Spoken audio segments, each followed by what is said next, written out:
Yes! Get the master!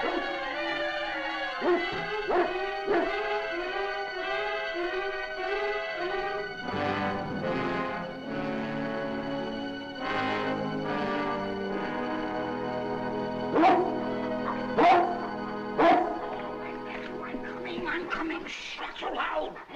We'll tear the house down. As we'll see who it is. Why do your patients always pick nights like this, Doctor? Go back to bed, Winnie. Matthew and I'll see what's wrong. Ah, sure, it never fails. You come home dog-tired from an operation. You no sooner flop yourself into bed when someone flops you out of it again. Thunder always gives somebody a stomachache. Take my advice, Matthew. Don't ever be a doctor.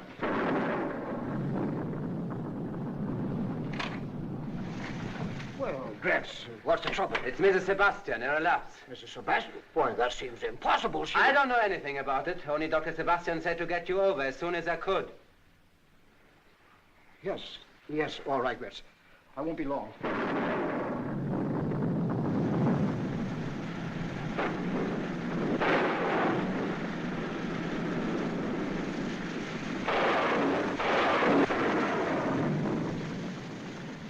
Good evening, Dr. Sebastian.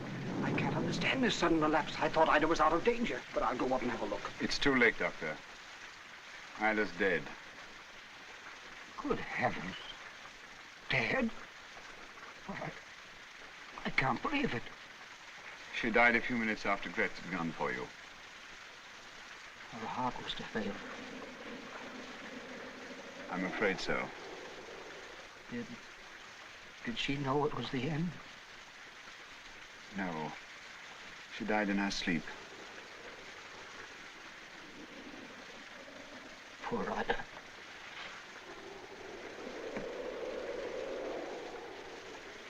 She had such faith in me. Said she knew I wouldn't let her die. We did all we could for her, Doctor. You've nothing to reproach yourself about. Poor child. She was always a child to me. I brought her into the world, you know. She's in another world now, Doctor. A better world, I hope. She never got much out of this one. Always seemed to give it more than she received. She was a very good woman. A sort of spiritual Cinderella who dreamed of a Prince Charming. She did find her prince, though. Thank you, Doctor. You must be very tired. Gretz, do you think you can get Dr. Downer back home? Mm-hmm. Good night, Doctor. Good night, Sebastian. I'm so sorry. Thank you.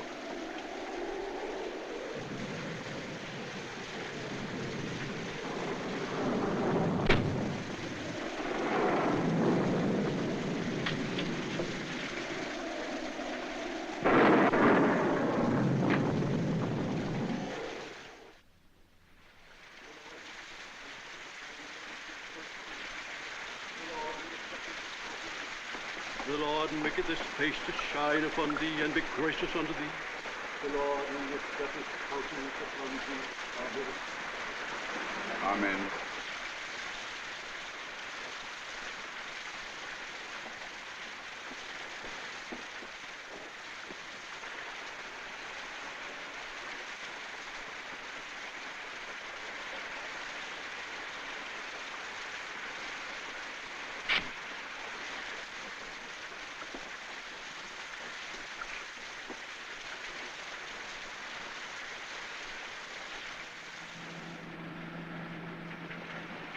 Have you any plans for the future, Doctor? Yes, I'm thinking of returning to my first love, psychiatry. I prefer it to general practice. I'm afraid that Midbury doesn't offer much of a field for a psychiatrist. No. Anyway, I'm anxious to leave. There are too many memories here. Is that what you were so eager to talk to me about? No, it was about Ida. Well? In 40 years' practice, I never saw pneumonia act like that. Like what? Well, 2 days after I gave her that sulfopyridine treatment. Her temperature was nearly known. She should have recovered. Dr. Downer, you've made similar insinuations a number of times. I don't know why. After all, you were attending Ida, and I'd prefer to believe that you understood her case. And have done all you could to save her. I'm afraid I haven't made myself quite clear. Thinking back, she seemed to have some premonition of what was going to happen. You're overwrought, Doctor. Better snap out of it. Well, here we are.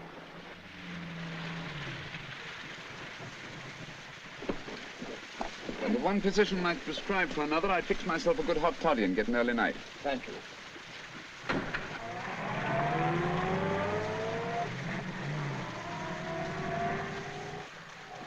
No, Winnie.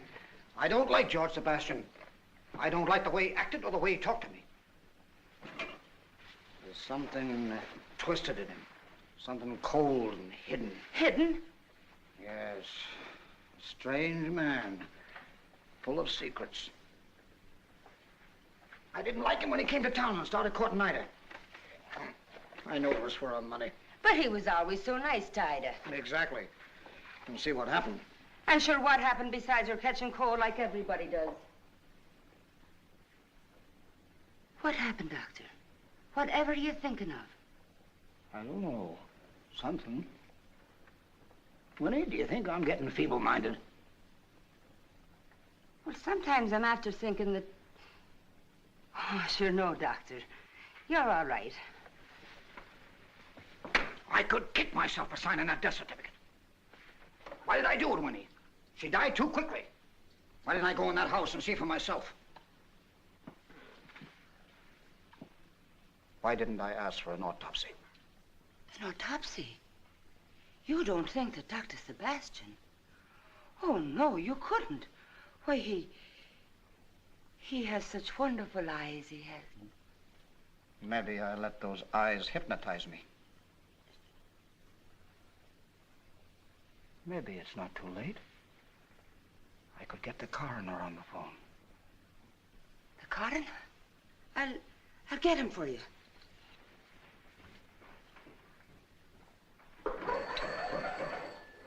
Poor Ida. She loved him so. Maybe she wouldn't like me stirring up a scandal about the man she loved. Giving people a chance to talk. Hello, operator. Operator, get me Dr. Hatch, please. Quickly. Wait a minute, Winnie. Perhaps we'd better let her keep her romance. At least until I have something more to go on, beside the wind and the rain. Like the farmeries. What do you think he is up to? You mean our family physician? Yes. Age seems to have made him a trifle clairvoyant. Yes. But he could be dangerous. Ah, he's just a tired old man. Get yourself a drink. You should learn to bear the mark of Cain more gracefully, Maurice. I know that funerals can be quite a strain. This is the last one we shall attend for some time now. We can relax. I'm not so sure, George. Don't be a fool, Maurice. The way to defeat Dr. Downer is by clever thinking. The bullet is more effective. And much more easily traced. You should know that, Maurice.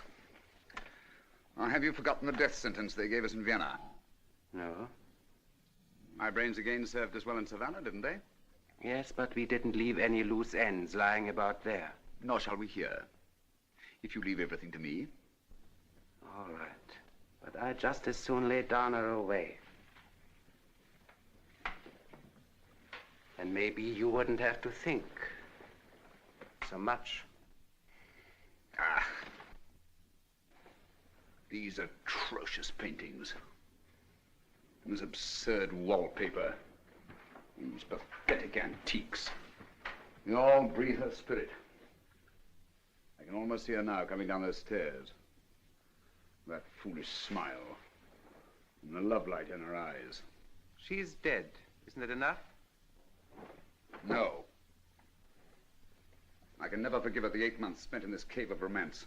Well, when do we get out of here? Oh.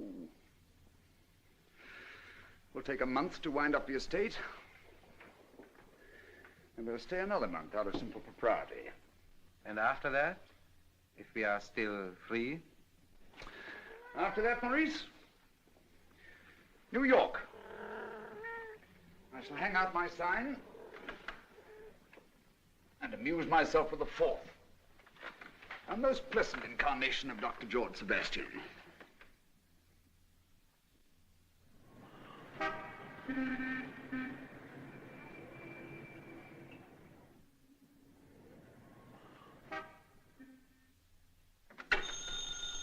want to see me, Mr. Watkins? Yes, Gil, I want to tell you something, but I can't remember what it was. About that Sunday feature. No, it wasn't that. I have a note here somewhere. It says, see Gil Sawyer. Now I can't find the note. What's that noise? Telephone, Mr. Watkins. Oh, don't be so impatient. I got it.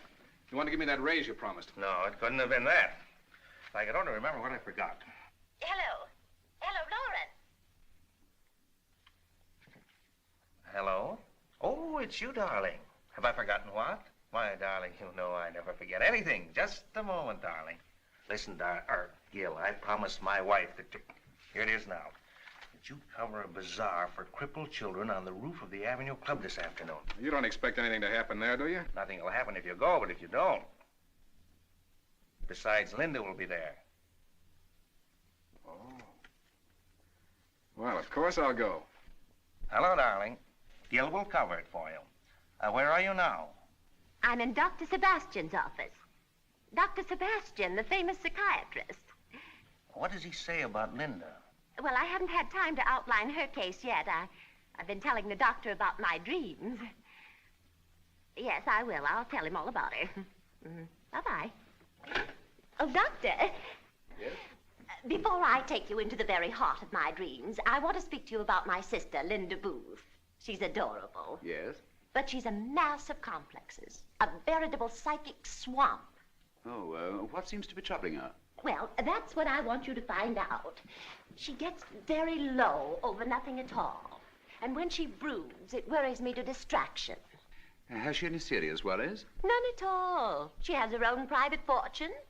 Oh. A very nice young man is in love with her, and... Well, there you are. Could I bring her in tomorrow? I prefer you didn't. That doesn't mean that I'm not interested, but I found that the effect of a doctor's office on a neurotic mind is sometimes detrimental. But if you don't see her, how can you treat her? I want to see her, but I'd rather have the opportunity of observing her without her knowing that I'm doing so professionally. Oh, I see. Very clever. Now then, let us think. The bazaar. The bazaar? That's it. I'll put her in charge of the Wheel of Fortune. Oh, Doctor, it's going to be so exciting. You must come. You'll just love my costume. Yes, I'm sure I will. I'm just dying to see it.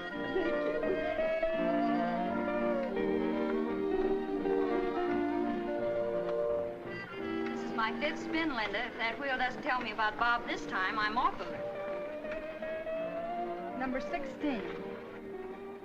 What can that wheel tell you about Bob that you don't already know?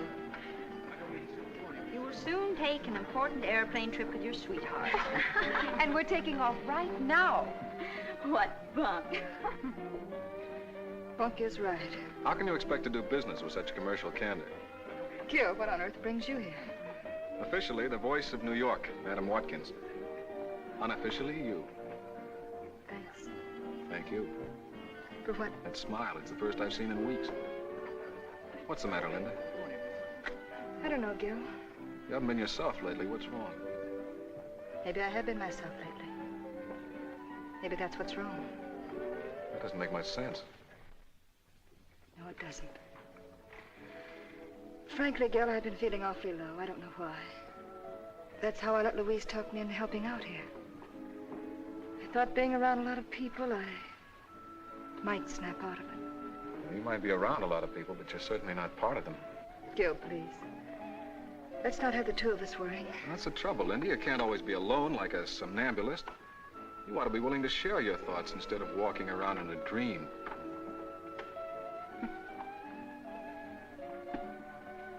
In a very bad dream. Right over here, Doctor.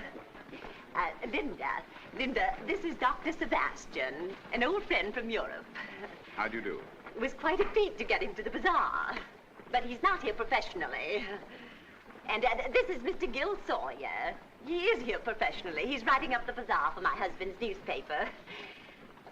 Gil, there's something frightfully important I want you to write about. It's about the, let me see, about the doll exhibit. I like dogs. I never did. Of course not, silly. I merely wanted to give Dr. Sebastian a chance to observe Linda alone. What for? So that he can help her. He's a A psychiatrist? Yes. Did Linda ask you to bring him to her? Certainly not, but that's one of the things I adore most, bringing the right people together. I think you're making a big mistake, Mrs. Watkins. Linda doesn't need psychoanalyzing. Besides, I know something about that racket. New York's full of phony mind-reading quacks. But he's not a quack. He's a marvelous man. In fact, I'm told he's one of the most brilliant minds of the ages. What about Socrates? Socrates. Well, if Dr. Sebastian doesn't work out, we'll try him.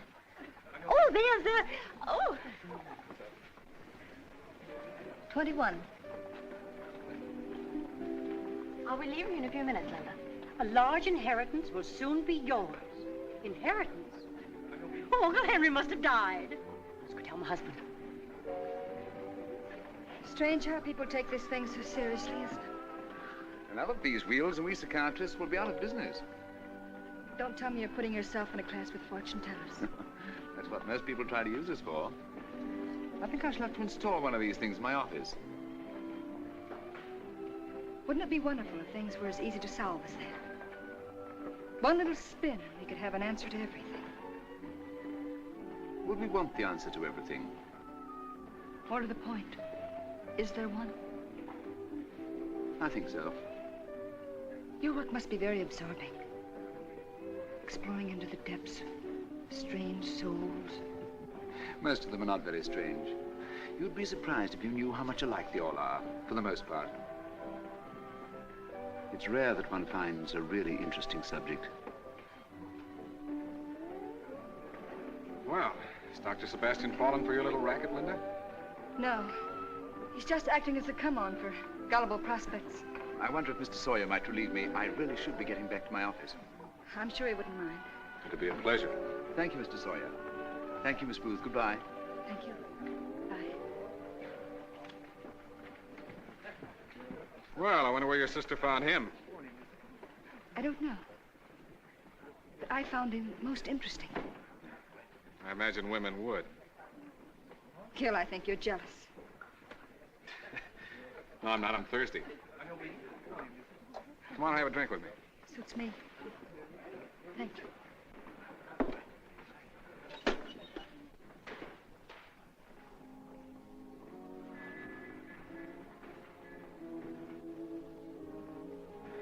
Look, you know what all those people are doing down there? Every one of them is waiting for the Chronicle to come out to read my story about the bazaar. Or doing something else, just as foolish. Well, have you know what I write for the Chronicle isn't foolish. Your brother-in-law proved that by promising me 2 raises in the past 6 months. Are you proud of me?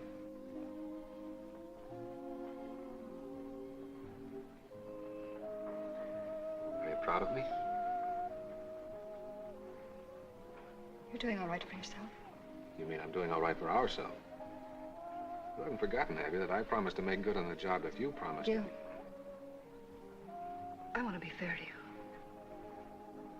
If I married you, I'd probably cause you great unhappiness. Unhappiness? In heaven?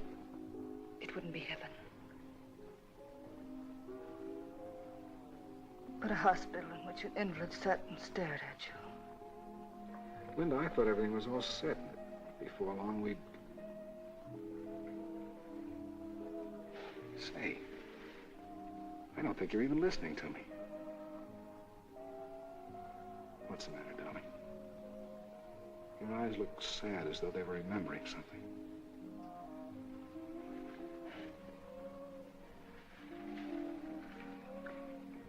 Gil. Gil. Hadn't you better phone your story to the newspapers? You shouldn't keep all those people down there waiting.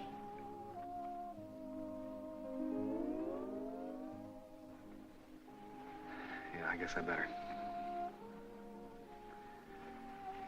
Don't run away. I'll be right back. Don't let your soda get cold.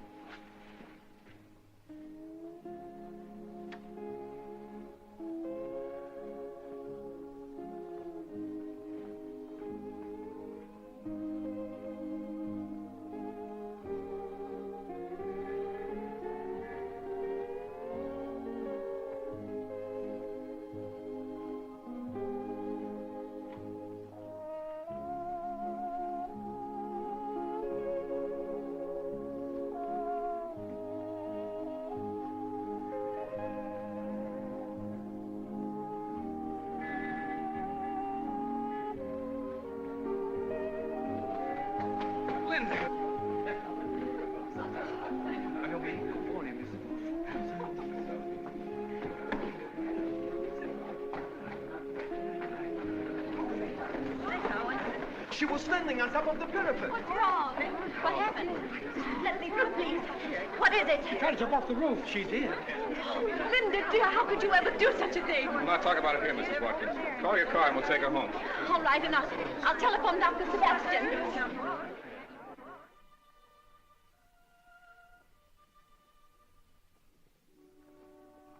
As you lie there now, so calm and quiet, are you aware of your other self?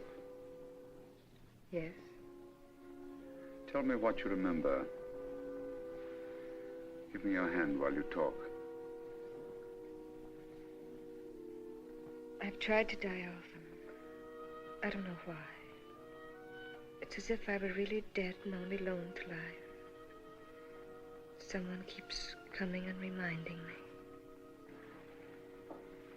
You want to live, don't you? Yes.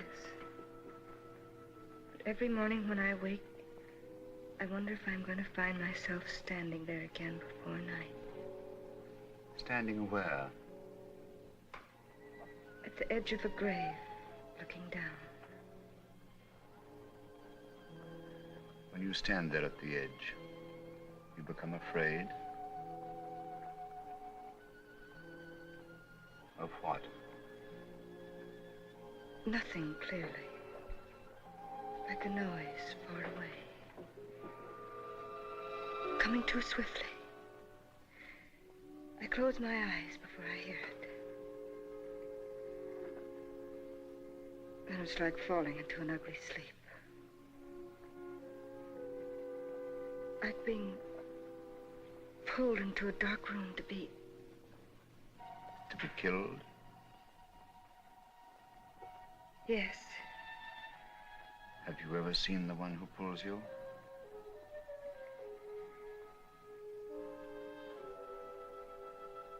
No.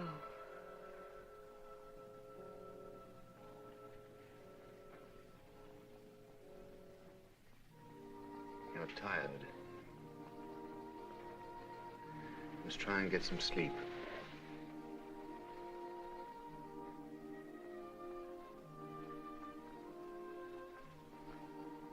That's right.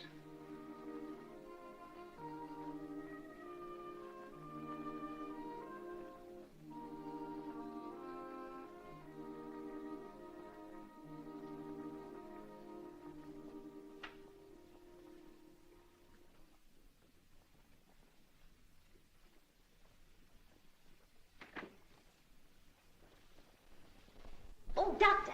Doctor, how is she? Will she be all right? I think so. How do you diagnose her case? Miss Booth is undoubtedly suffering from nervous shock. This condition causes her subconscious mind to whisper evil thoughts to her. And you've arrived at that conclusion after a careful psychoanalysis of her soul, eh, Doctor? Yes, Mr. Sawyer. What treatment would you prescribe, Doctor? Rest and quiet, no excitement. And above all, no visitors.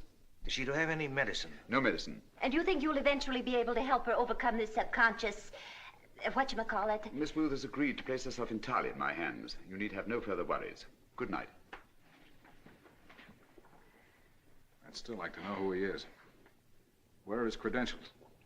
Genius carries its own credentials, Mr. Sawyer. Miss Booth is asleep now. I shouldn't let her be disturbed if I were you. Very well, Doctor. Thank you so much, and good night. Good night.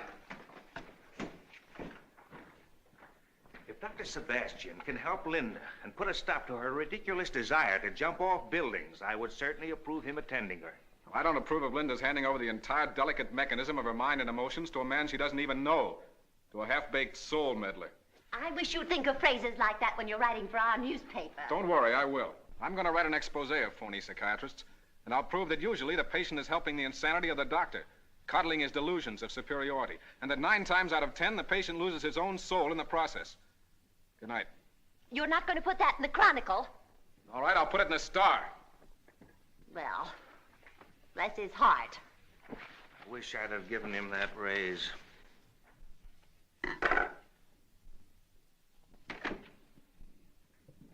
Hello.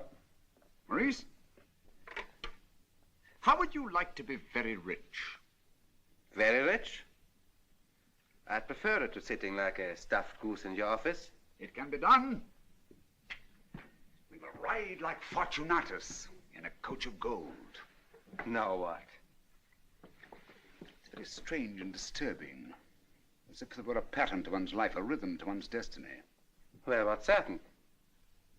We come back on the main road, Maurice, suddenly and without search. We ride on. You ride on? Where? It would be so simple, so easy. Of course, it would entail another wedding. Oh. So that's it. I met her today, Maurice. And who is the lucky one?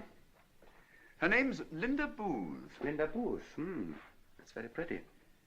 Yes, I've accepted her as a patient. Very interesting illness. Suicide complex. Does that amuse you? Amuse me? Makes me extraordinarily happy. I thought it would. And if I married her and she died? He'd be rich, innocent, and respectable. Exactly. Ecuador is just there, between Colombia and Peru. It appears to have been the favorite spot of the creator of this strange world. For he's blessed it with peace, beauty, sunshine, and all the other exquisite things of life. And all free. It sounds like paradise. It is paradise. Oh, dear, I didn't realize how fast the time is slipping. I'm afraid I must go. I'm sorry if I've kept you. But when anyone starts me traveling on my revolving globe, I forget time and space. I hope you haven't forgotten Louise's dinner tonight. I never forget engagements I want to keep. I'll see you to the elevator. You really needn't have bothered, you know. I'm fairly safe in my own hands now. Thanks to you. Do you recall at our first meeting my telling you that most of my patients fell into one category or another? Yes, I do. Well, you're one of the exceptions. More difficult. No. More interesting. Helping you makes me feel that I've accomplished something really worthwhile. Right now. Oh. See you at 8 tonight. Goodbye, Doctor. Goodbye.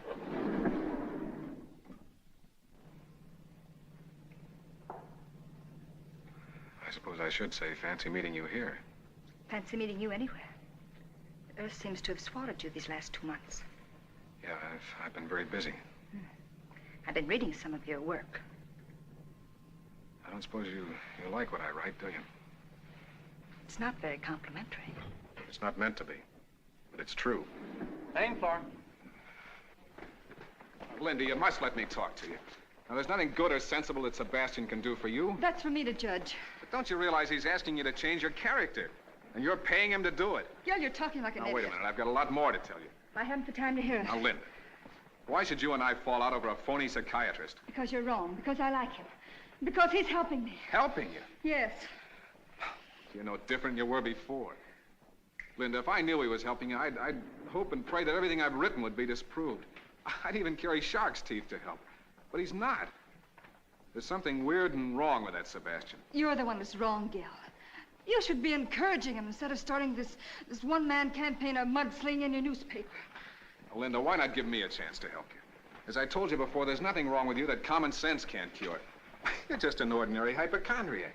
Thanks. Why don't you get out and lose yourself and enjoy life like everybody else does? I'm sorry, Gil. I haven't the time. Goodbye. Well, let's not break off like this. Come on over and have a drink with me. No, Gil, Now, I don't tell be you... obstinate. That's another one of the things that's wrong with you. 2 chocolate ice cream sodas. I'll have this with you on one condition. And that is? You talk about anything but Dr. Sebastian. All right, we'll talk about Dr. Sawyer. Very well, Doctor. And what do you prescribe? Well, good old Doc Sawyer's going to give you his full, complete one-day treatment. If you're not better at the end of it, he'll return you to your to your psychiatrist. And how do we begin? We'll begin with this medicine. And after that, we get on a subway train for Coney Island. Coney Island? Oh, not me. Speeding at me. I can't. Now!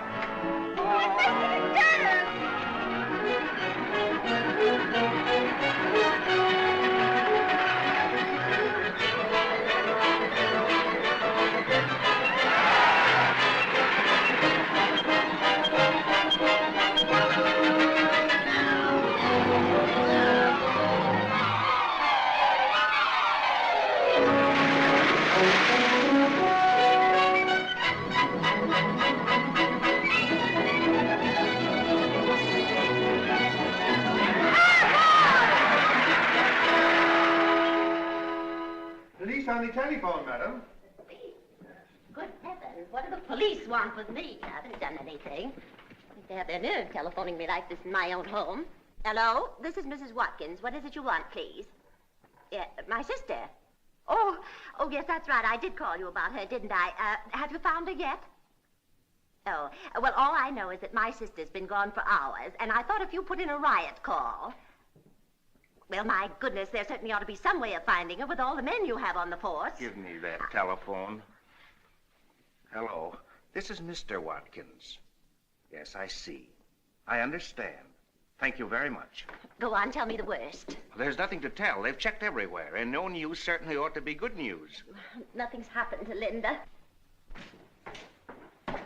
Dr. Sebastian. Oh, good evening, Doctor. Good evening, Doctor. I'm sorry I'm so late. Oh, that's quite all right. As a matter of fact, I'm pleased you are. Linda has been held up a trifle. A trifle?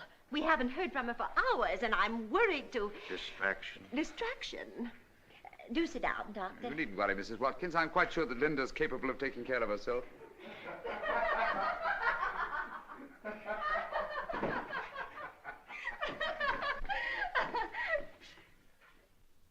Why, Linda, where have you been? Oh, I'm so sorry.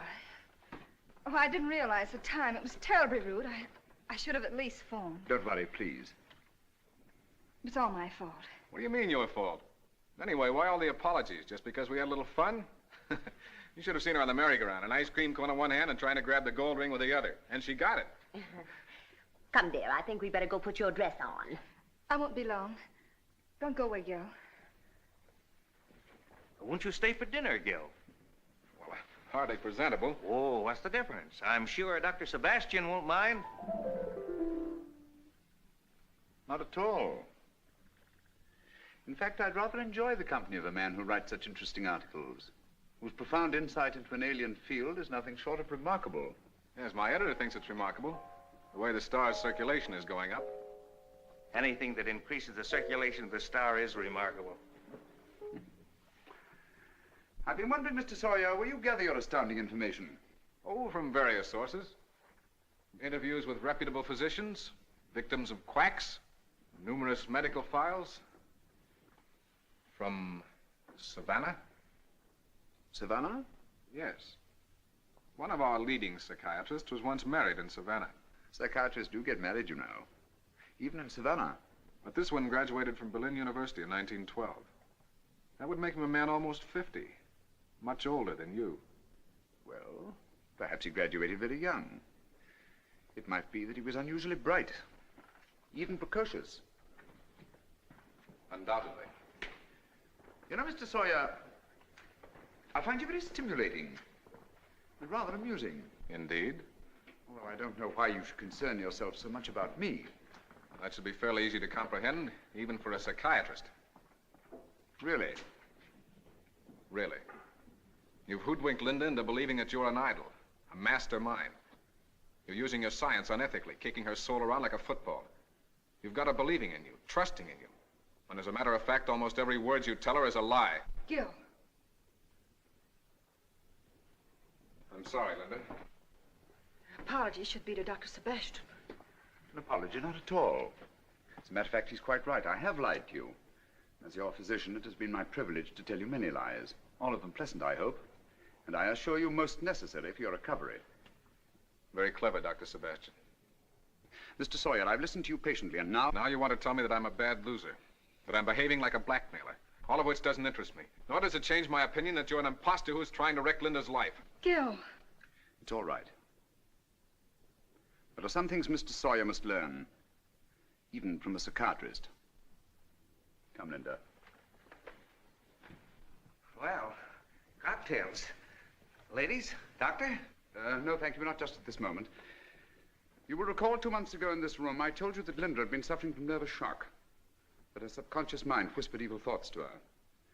Since that time, I've been exploring her mind, endeavoring to isolate her murderer, that she may be released from the grip of her mania. I have reason to believe that I've done this. I must ask you all to sit down and remain silent, and watch the impostor at work. Just here, my dear.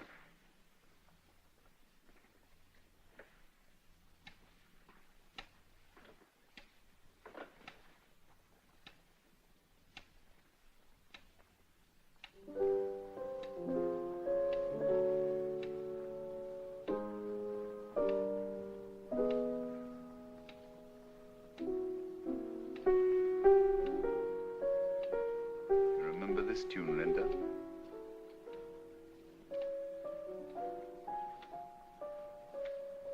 Yes, it's the Nightingale and the Rose. Mm-hmm. By Rimsky-Korsakov. Linda, my dear, do you have absolute faith in me? Yes.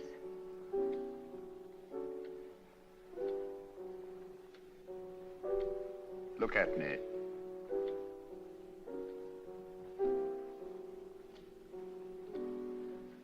Let's go back to that day on the roof of the bazaar.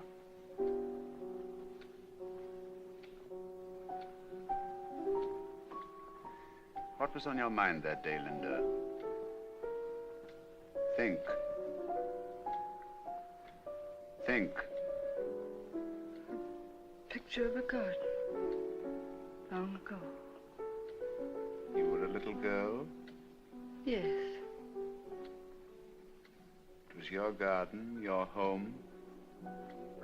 Yes. It was night. My father was there. Yes. Go on. He said he was going away for a long time. He kissed me goodbye and asked me to forgive him. Then? I begged him not to leave me. To take me with him, but What happened then?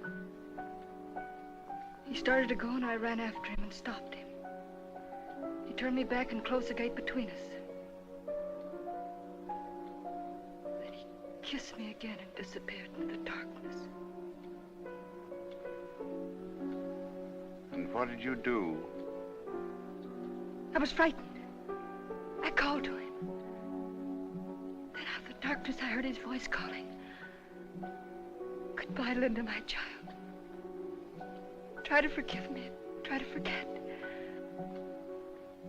Then? There was a noise. Someone screamed, you mean? No. It was a shot. I ran out and found him.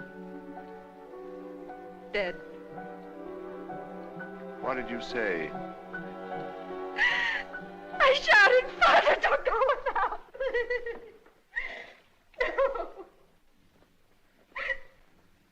Is what Linda has said the truth?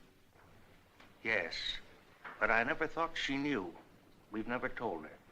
But someone should have told me. Perhaps so, but one doesn't talk about such things, Doctor. At any rate, I'm glad to know the cause of Linda's trouble. Knowing the cause makes the cure fairly simple. Linda, my dear, remember this always. That little girl in your mind is your murderer. She leads you out to the garden gate, to death, to fulfill the wish you made.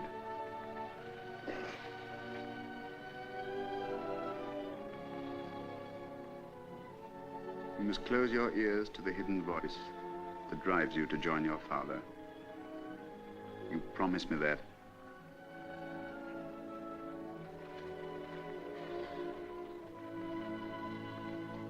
Good night.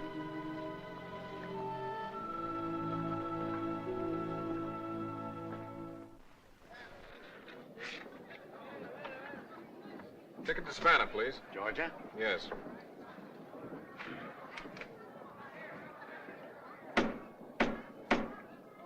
$25.20, please. Well, I'd like a lower, too.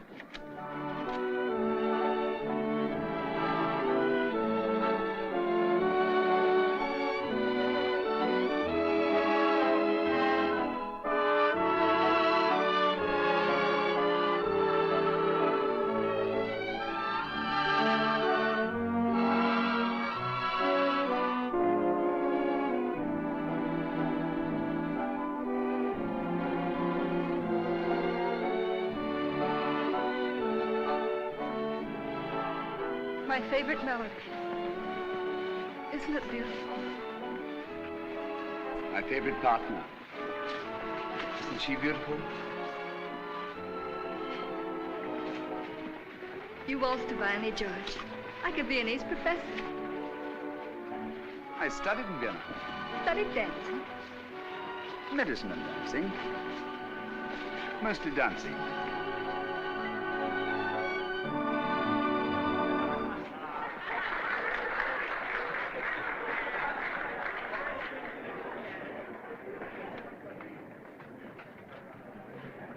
George, why did you bring me to this roof garden?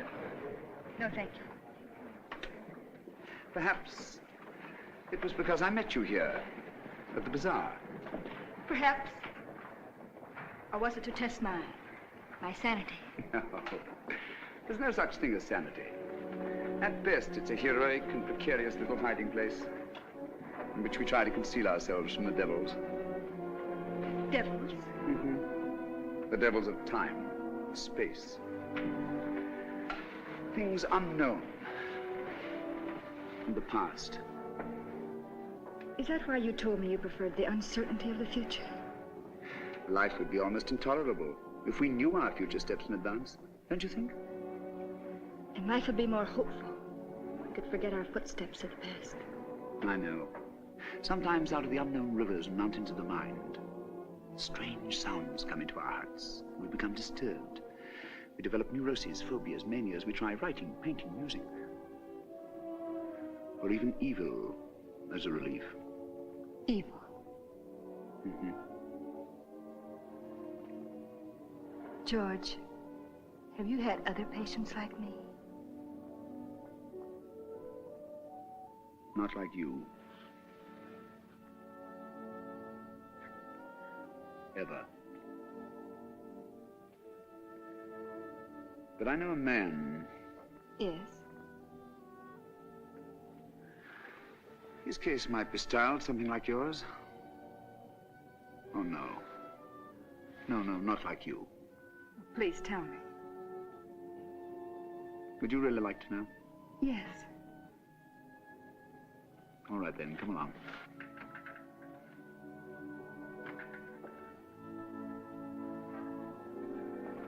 Well, he was born in Europe.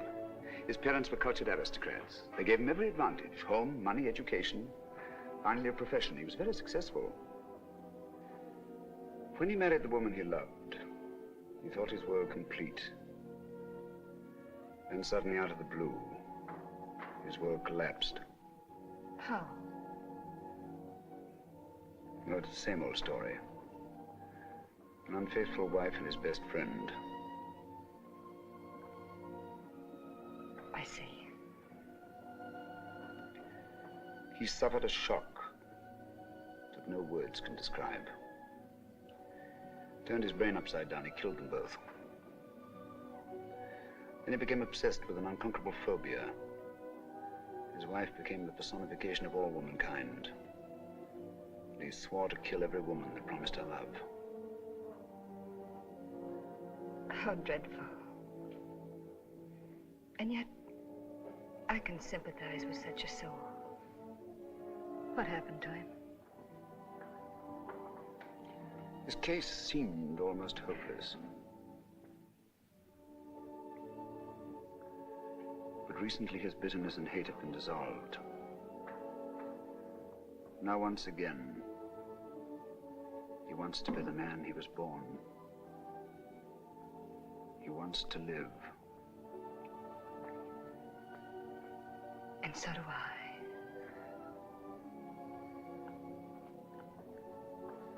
Look. What do you see? Entrancing lights. Like the stars upside down. Like a parasol of stars in Ecuador. I know. The place you call paradise. Yes. You're not afraid anymore.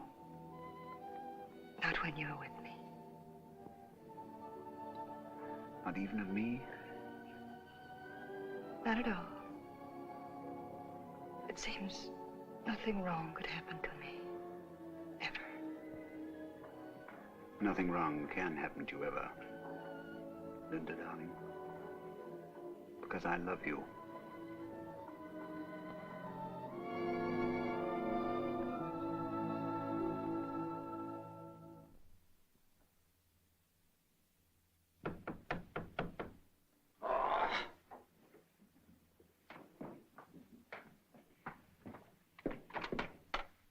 Dr. Donner? Yes, sir. My name's Gil Sawyer. Huh? Not that Gil Sawyer from the New York Star. Yes. Don't tell me I have readers in Midbury. You have one, anyhow. Come in, sir. Thank you. This is Winnie, my housekeeper. How do you do? How do you do? Sure, he never misses a word you write. Winnie, we'll have tea. Yes, doctor. Sit down, sir. Please don't think, Dr. Donner, that I have my literary axe out for all medicos. I'm only after the quacks. Oh, I understand. But whatever brings you to Midbury? Savannah. Savannah?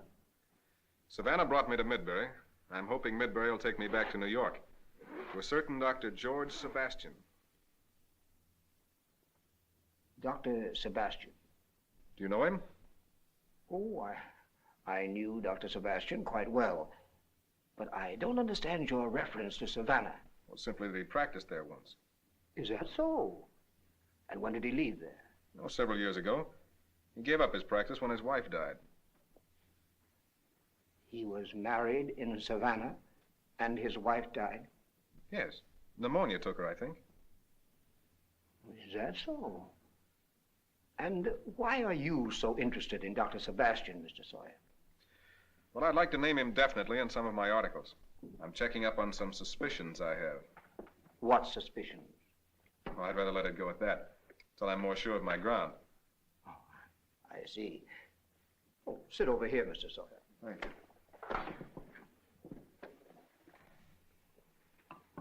Can you tell me anything about Dr. Sebastian? Oh, not very much.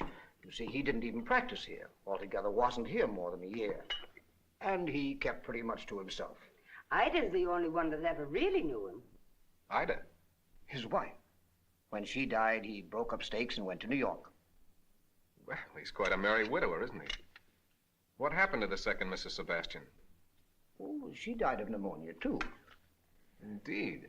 Oh, well, there's nothing unusual about people dying of pneumonia in these parts. I attended her, did all I could. When did Dr. Sebastian leave here? Oh, about 6 months ago.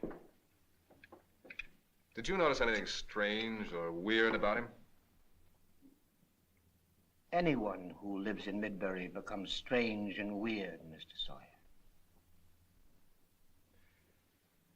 I see. Well, I won't trouble you anymore, Doctor. Thanks very much for your information. And your very nice tea, miss. I'm sorry I couldn't tell you any more. And you've helped a lot. If ever I can be of any assistance to you, you'll find me here. Thank you, and I'll be looking forward to more of your articles. Thank you, Doctor. Good day. Good day. Bless me soul, I'm beginning to think there is something wrong with you. Here you've been worrying your head off about Dr. Sebastian, and when a chance comes for you to say something or do something, you shut up tighter than an Irish clam. Clam, I never saw that fellow before. Maybe he's not Mr. Sawyer. I don't want to discuss either with a stranger. But surely you're going to do something now. Yes, get the coroner on the phone. Ah.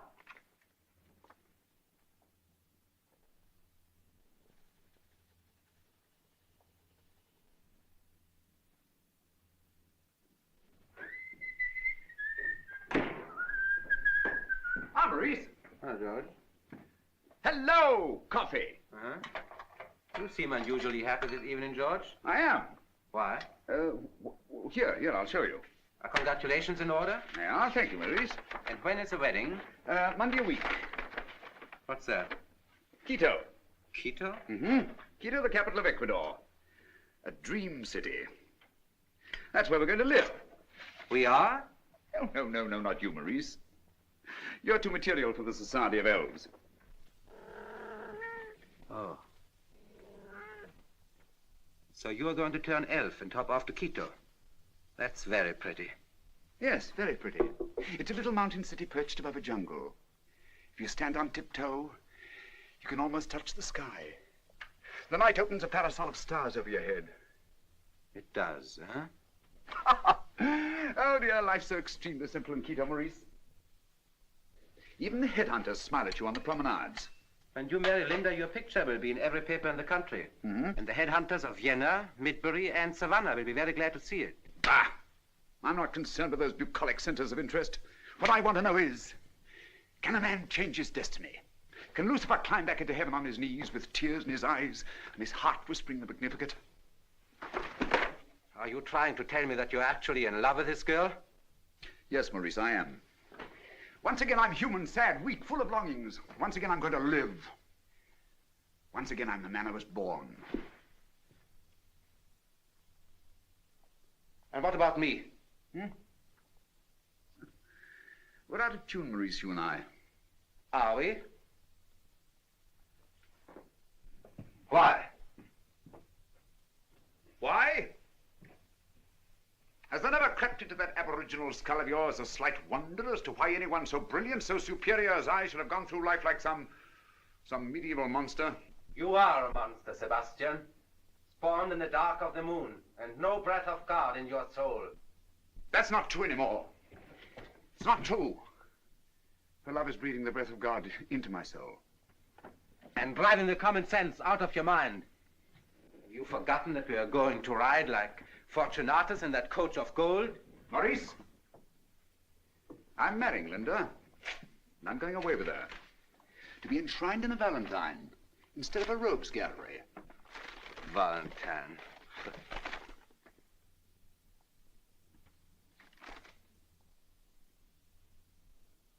Valentine of blood. What? Read. What's that? What do you think Downer's up to? An autopsy. Autopsy. So that tired old man comes stumbling after us, George. They're not removing her for a couple of days.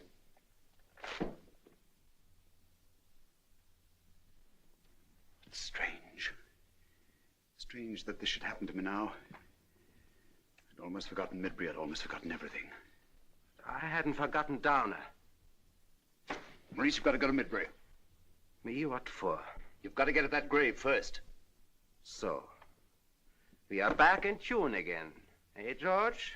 Maurice, you must do this. You've never failed me.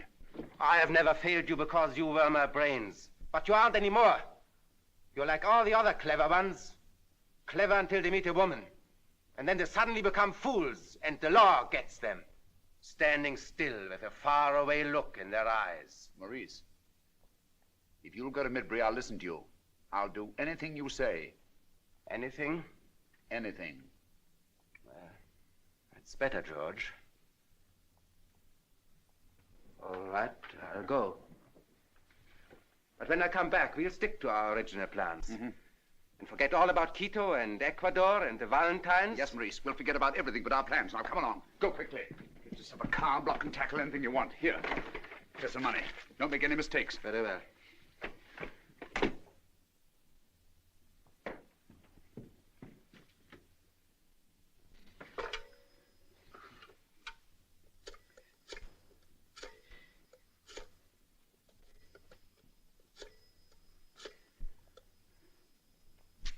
Hello? George, I didn't expect to hear from you again tonight. What? If we're married and sail tomorrow, we can be in Quito in a fortnight. Well, I don't know what Louise and Lawrence will say, but I know what I'm going to say. It's yes.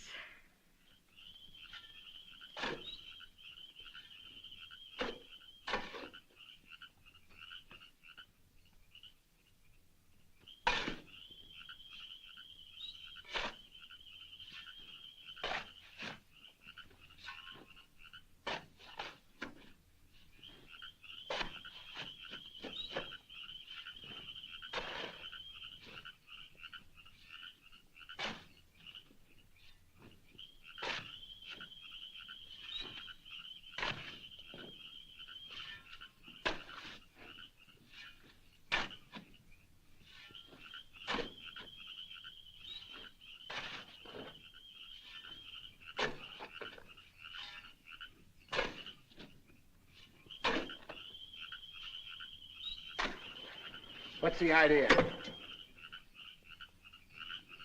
Come up out of there.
Train? It's almost impossible to believe, Dr. Hatch. That's what I said when I first got the report. But there it was. I saw it with my own eyes. Grave had been dug up and the casket taken away. Nothing there but the body of the night watchman. Poor Ida. They wouldn't let her rest, even in her own grave. Well, we won't rest till we find out who did it. That's right. All aboard!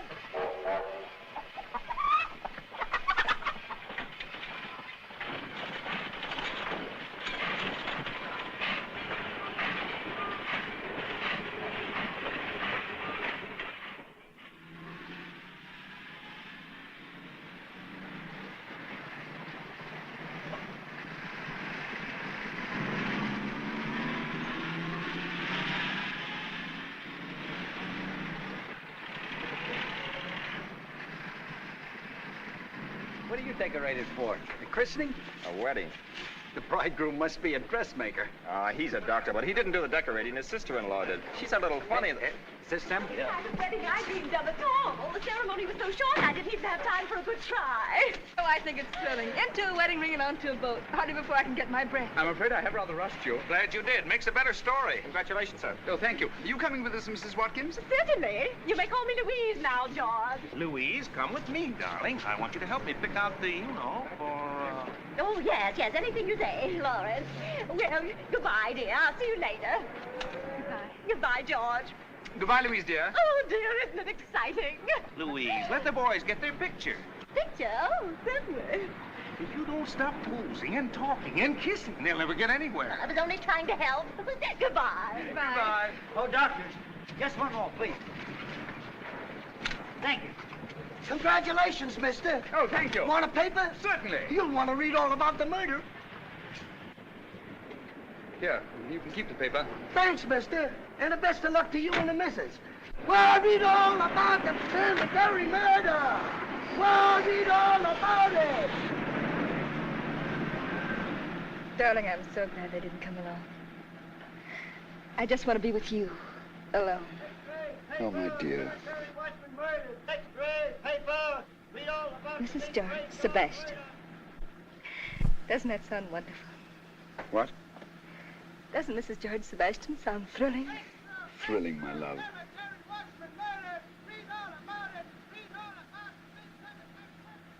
It's like a dream, isn't it, my dear? Like entering a brighter kind of existence. We found a new day, George, and it will never end. Darling, what is it? You look worried. Oh, stupid of me. What? I've forgotten our passports and tickets. I must have left them at my apartment. It'll only take a moment. Don't worry. Henry. Yes, sir. Drive to my apartment quickly. Very good, sir.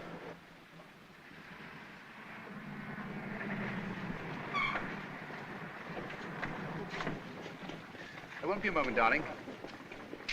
Just park along there, please. Maurice! Maurice! Maurice, are you here? Yes. What happened? I had a little trouble. Yes, that trouble's all over the front page of every newspaper. Why did you have to murder the watchman? What did you expect me to do? Confide in him? You could have run away. You could have hidden. You would have done something. Stop shouting. I did the only thing I could do. Except leave Ida's body in the grave, to be exhumed. But they found out. Be quiet and prepare yourself for another shock. You might as well know all the bad news. Well, what is it? A family physician came to New York on the train with me. Dr. Dana? Yes. And the coroner took him to the Midbury station. Where is he now? At the Empress Hotel. I followed him. He didn't see you? No, I don't make stupid mistakes. Oh, that tie. Maurice. Maurice. He's after only one thing. You realize that, don't you? It's your fault. You shouldn't have stopped me the day of the funeral. Well, you've got to get him now. Not me. Maurice, I saved your life once, don't you remember? Yes. And I paid you back last night in a graveyard. But Dana will go after the police. Look at you. Look at my brainy professor. Who is afraid now? Yes. Yes, Maurice, I am afraid. It's not in me anymore. It's gone, it's past. And let's get out of here. Downer has no evidence yet. But he'll get it. He started now and he'll never stop. He'll find out who Dr. Sebastian really is. He's come after us, Maurice. We've got to find him before he finds us. George, I'll go with you. But that's all. The job is yours this time. But, Maurice, I can't do it. You know I...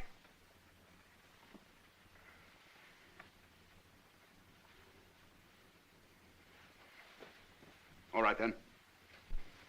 Come on. Oh, come on.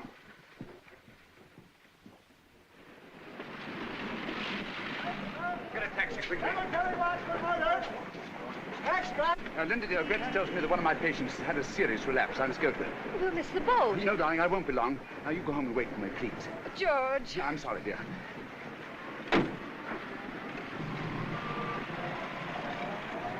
Empress Hotel.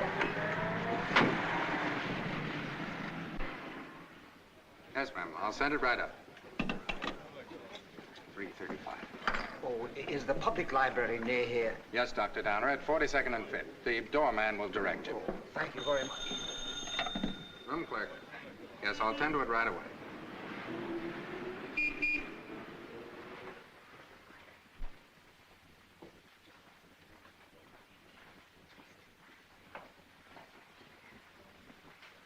Good morning. I'm Dr. Downer from Midbury, and I'd like to do a little research work. Well, what sort of research work, Dr. Downer? Well, I'd like to look up somebody, a certain doctor who went to medical school in Vienna about 20 years ago. Well, our medical school yearbooks are in room 32 on the second floor. The stairway's right around the corner. Oh, thank you very much.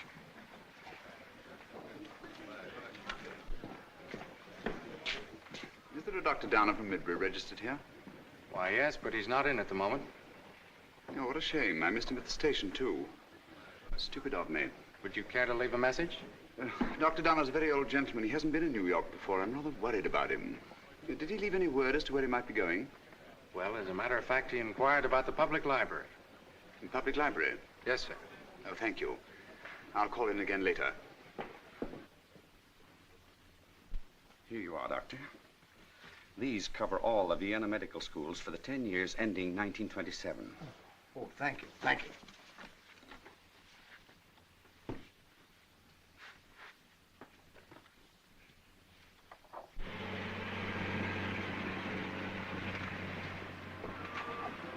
Wait, please.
Did you find what you wanted? Yes, thank you.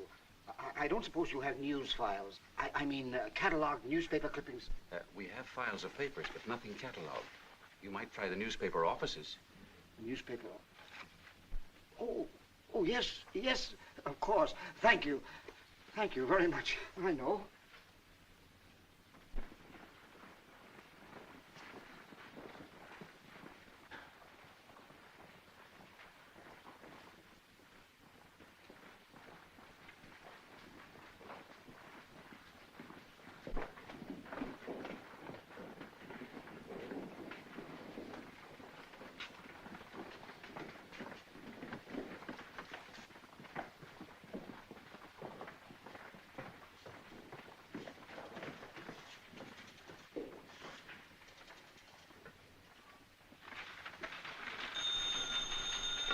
New York Star, Sawyer's desk. Hello, Mr. Sawyer? No, this is Mickey Barnes, Mr. Sawyer's assistant. He's not in right now, but I'm taking all of his messages. Well, do you think you could arrange for me to have access to your cataloged newspaper clippings? I'm a friend of Mr. Sawyer's. Sure. If you're a friend of Gil's, I'll get you an okay. Oh, thank you very much. I shall be right over.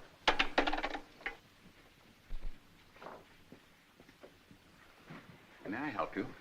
Oh, yes, perhaps you can. I'm looking for a little gray-haired old gentleman. I believe he came in here to look up some medical school books. I think I know who you mean. He was looking at those reference books. He left a few moments ago. Oh, thank you.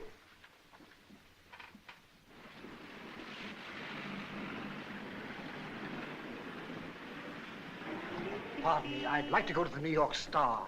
This address. Sorry, mister, I'm busy. That cab will take you. Oh, thank you very much.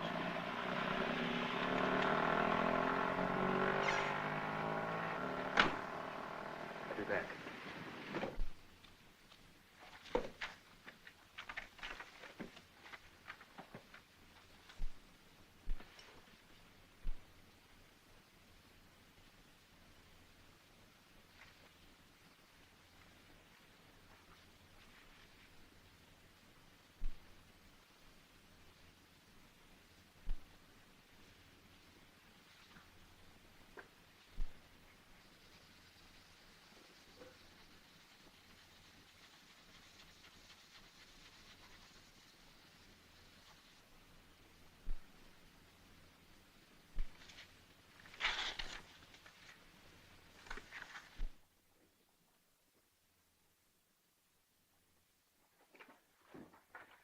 I've been searching the place for you.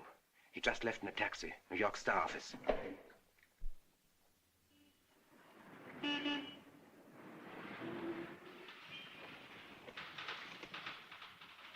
Is it Dr. Frederick Langaman? Langaman. That's it. That's the one. Here you are, Doc. That's a pretty fat file. You'll probably find all you want there. Thank you very much. Be back in a minute, Doc. Dr. Frederick Langaman is honest. Frederick Langaman makes sensational discoveries. Frederick Langaman weds. Frederick Langaman escapes from prison. Convicted of double murder. Oh, son! Find what you wanted, Doc? When do you think Mr. Sawyer will be in? Well, I'm not expecting him back at all, Doc. And if I were in his shoes, I'd be out getting pie-eyed. I don't understand. Well, if my best girl went off and married another guy, I'd bury myself in alcohol. That's her. Pretty bright, eh, Doc? Dr. Sebastian. Well, the groom's not a bad-looking guy either. How can I get in touch with Mrs. Sebastian? Do you know? Well, I know the number Mr. Sawyer used to call. Well, get it for me quickly, will you, please? Well, do you think it'd be all right, Yes, Doc? yes, it's quite all right. It's quite all right.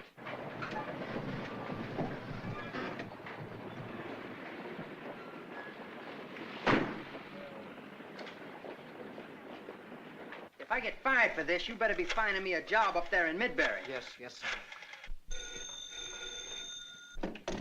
Hello? Hello? I wish to speak to Mrs. Sebastian, please. This is Mrs. Sebastian. This is Dr. Downer. Dr. Downer? I'm an old doctor from Midbury, Mrs. Sebastian, not a crank. I wish I could have reached you sooner, but it's still not too late to warn you against possible tragedy. Possible tragedy?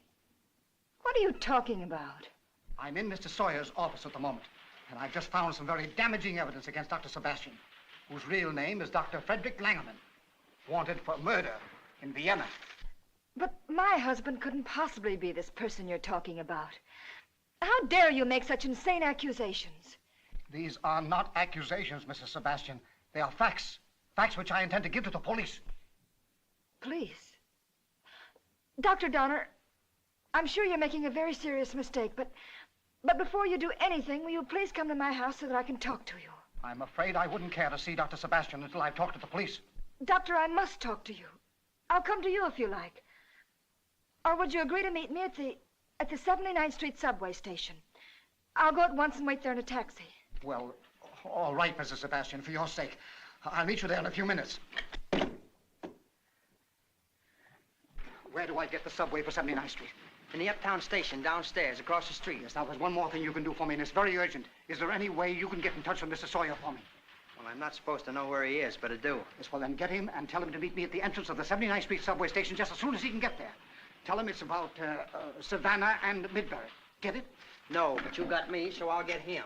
Thank you. Thank you very much. There's a dime. Hello? Tell Gil Sawyer that Mickey Barnes wants to talk to him. It's importantly urgent. Paper, read all about it, cemetery murder. Paper, read all about it. Paper, mister? Oh, no. Where's the subway? Right over there. Paper, read all about it. Cemetery murder. Paper, read all about it.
Why, Dr. Downer. Oh, it's you. It's very pleasant meeting you like this. What brings you here to New York?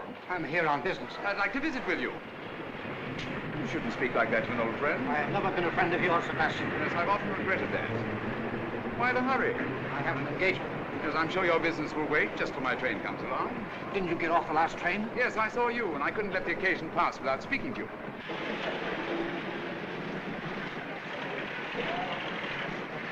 Just wait here. I have nothing more to say to you, Sebastian.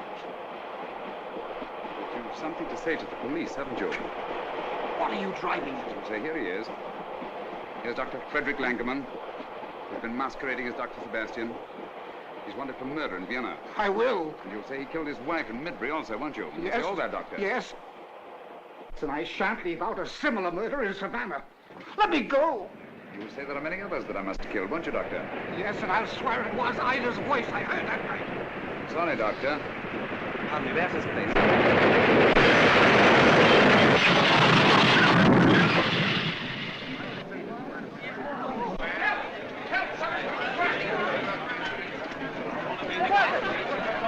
Is he dead? That's right. Give him some air. He doesn't need air. He needs a basket. Poor fellow.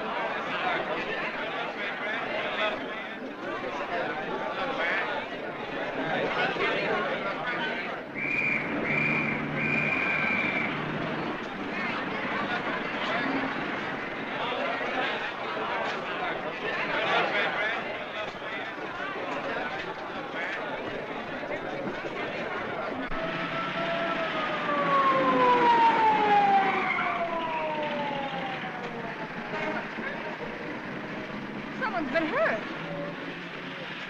Folks, back up. Let's have some room here. No sawbones like you threw himself in front of a train, I think. Yeah, who is it? Fellow named Downer from a little town upstate.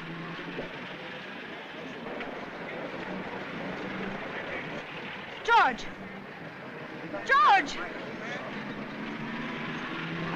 Back up here. We need a lot of room here. Back up. What'd you say his name was? Downer. Come on, folks. Let's have a lot of room here. Back up, lady, please. All right, folks. Let's keep this all clear. Keep back, please. Stand back, please. Maurice Gretz. Beg your pardon? But surely you are Maurice Gretz. I'm afraid you're mistaken. Oh, no, I'm not. You remember me. Server.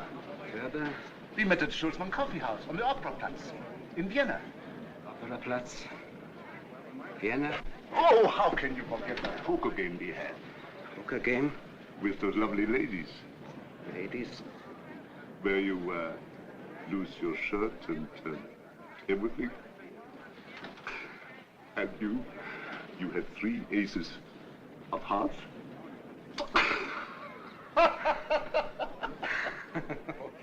Yes, I believe I do recall that. I'm awfully sorry, but you were much thinner then, and I think you didn't have the mustache. That's right. I only put this on since I got my new appointment. What are you doing now, Ferber? Same thing. Still in the police department.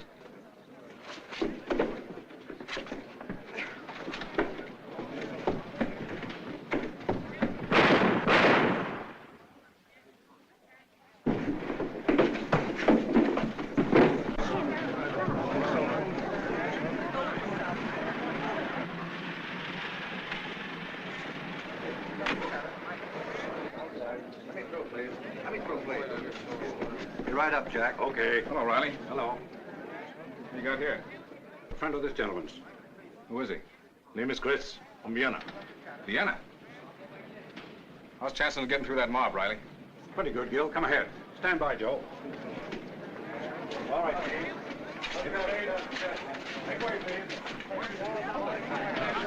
Come on, Dick. What is it, suicide? Yeah, an old man. You know who it is? Dr. Downer, I think. Downer? Yeah, do you know him? I had an appointment with him.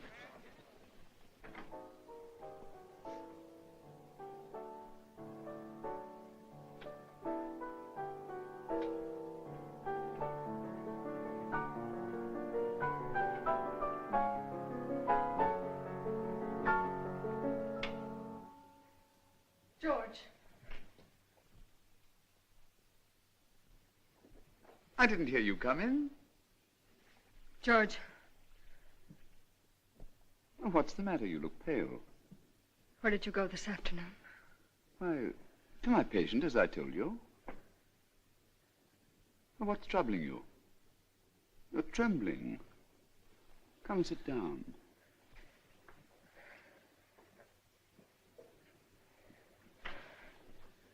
Tell me. I called you. Called me? When you were coming out of the subway.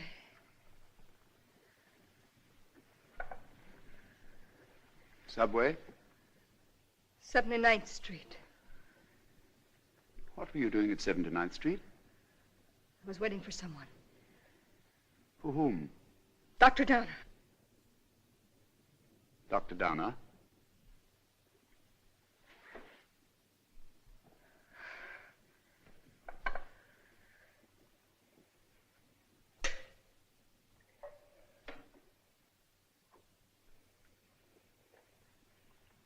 Here, dear, drink this.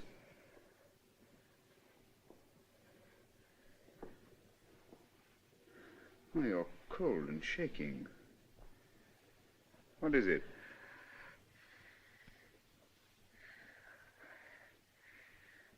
Who was Dr. Downer, George?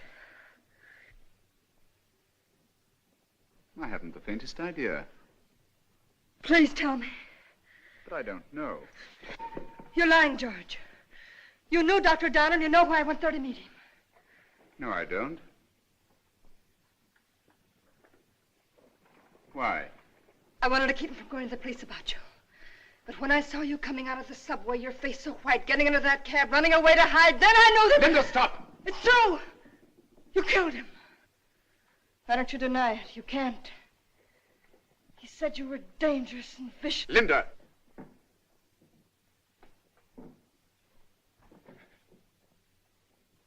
Linda, please try to understand. You and I are alike in a deep way. You've lived with death and I with darkness for a long time.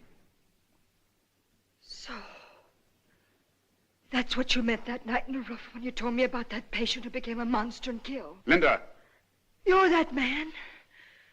You're that monster. Yes. But I crawled out of the depths. To you. I thought a new light was in tomorrow. I thought I saw my dreams far away coming true. Linda, whatever I've done, whoever I've been, I love you.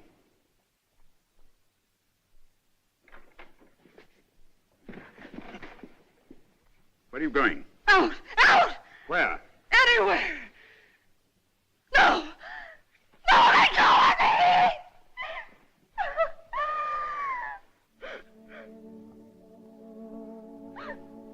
All right, go on. You've forgiven me would have done you no good. But if you'd never known... Ah, that would have been sweet.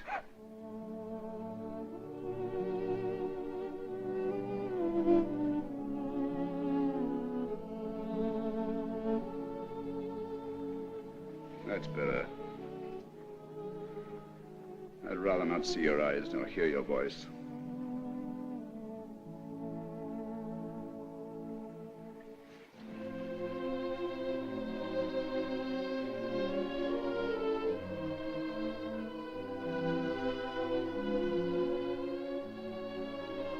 I'd planned it all so differently.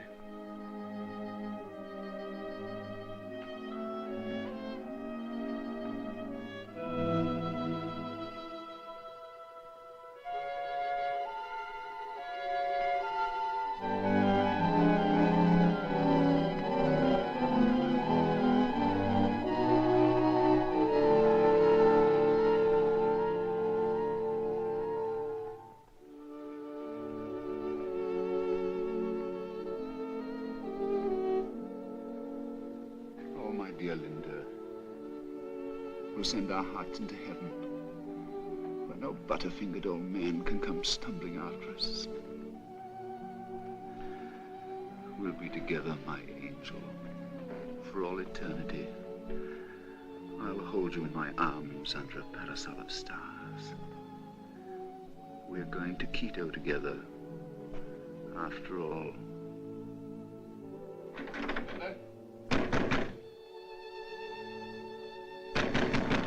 Linda!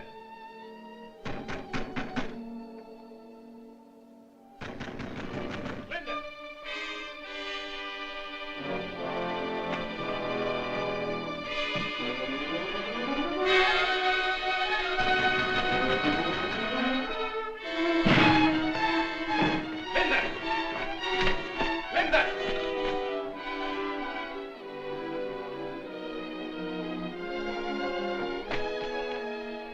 Linda, darling. Linda.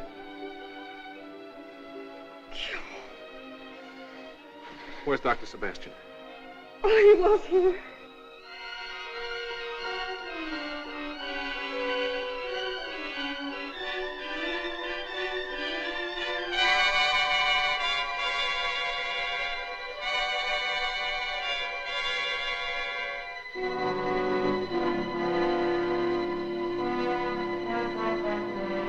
Frank, Paul, come with me. Jack, search the house.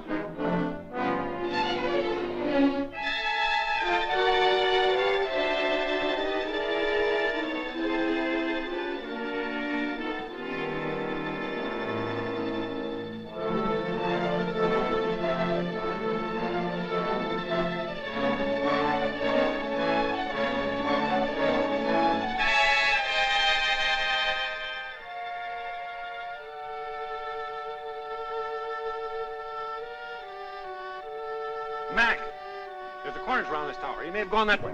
Frank, stand by there. Hang on to